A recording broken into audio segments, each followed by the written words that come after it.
भारत की के सीरीज की मिसाइलों के बारे में तो आप जानते ही होंगे कि ये भारत ही नहीं एशिया की सबसे ज्यादा ताकतवर मिसाइल सीरीज है। और इस के सीरीज में टोटल 4 मिसाइलें भारत तैयार कर चुका है, जिसमें पहली है के-15 और इस मिसाइल की रेंज 750 से लेकर 1500 किलोमीटर है और यह एक SRBM रेंज है, यानी शॉर्ट रेंज बैलिस्टिक मिसाइल। यानी बैलिस्टिक मिसाइल तो ये है, लेकिन ये कम रेंज के साथ आती है। इसके बाद की मिसाइल के-4 काफी ज्यादा एडवांस है, जिसकी रेंज तकरीबन 3000 किलोमीटर है। ये MRBM है, यानी मीडियम रेंज बैलिस्टिक मिसाइल। लेकिन इसके बाद भारत ने जो मिसाइलें बनाई है, जो के-5 और के-6 है, ये सबसे ज्यादा खतरनाक है। चीन को सबसे ज्यादा डर भी इन्हीं से है। के-5 मिसाइल ICBM है, यानी इंटरकॉन्टिनेंटल बैलिस्टिक मिसाइल। ये दूसरे देश पर हमला करने के लिए नहीं, बल्कि दूसरे महाद्वीप पर हमला करने के लिए बनी है। इसकी रेंज 5000 किलोमीटर तक है। ये मिसाइल यूरोप के आधे हिस्से को अपना निशाना बना सकती है। वहीं भारत एक और मिसाइल तैयार कर रहा है, जो है के-6 SLBM। इस पर काम तेजी से चल रहा है और कभी भी इसका टेस्ट किया जा सकता है। इसकी रेंज लगभग 8000 किलोमीटर तक होगी। ये पूरे यूरोप में कहीं भी अटैक कर सकती है।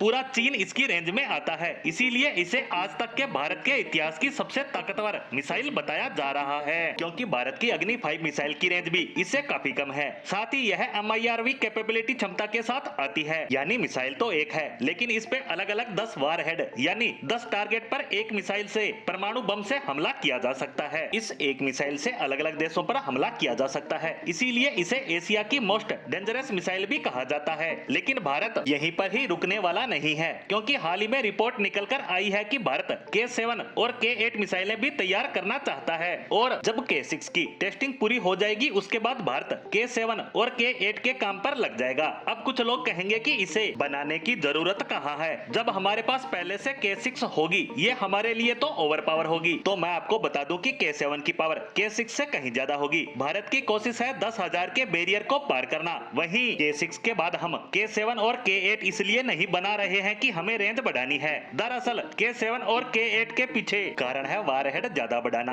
अभी की जो के-6 होगी, उसमें एक मिसाइल में 7 से 8 वारहेड होंगे, जिसे हम 10 से प्लस ले जाना चाहते हैं। बात यहाँ रेंज या वारहेड की भी नहीं है, बल्कि बात रफ्तार की भी है। आज के जितने भी एयर डिफेंस सिस्टम दुनिया में बने हैं, वो ज्यादातर मिसाइलों को पकड़ने में सक्षम है। उन्हें एक ही तरह से बीट किया जा सकता है। मिसाइल की रफ्तार बढ़ा दीजिए, उसे हाइपरसोनिक स्पीड से भी ऊपर ले जाइए। और बताया जा रहा है कि जो के-7 के-8 होगी, उनके वारहेड की रफ्तार वातावरण में 8 से 9 मैक तक जानी चाहिए, क्योंकि इस समय हम जो के-6 बना रहे हैं, उसके वारहेड की स्पीड 7.5 मैक तक होने वाली है। के-6 जो जल्द ही भारतीय सेना का हिस्सा बनने वाली है। जब ये दुश्मन पर परमाणु बम गिराएगी, उस समय वारहेड की स्पीड हाइपरसोनिक से भी ज्यादा होगी। ऐसे में के-7 और के-8 की रफ्तार तो इससे कहीं ज्यादा होगी। ये खबर इसलिए भी पुख्ता लग रही है, क्योंकि DRDO का इतिहास रहा है कि वह मिसाइल का निर्माण करता है, उसका टेस्ट करता है, सेना में शामिल करता है और उसके बाद उस मिसाइल के अपग्रेडेड वर्जन के काम पर लग जाता है, या उससे भी ताकतवर मिसाइल के निर्माण में लग जाता है। ऐसे में कहा जा सकता है कि भारत की रेंज में आने वाले समय में पूरा विश्व होगा।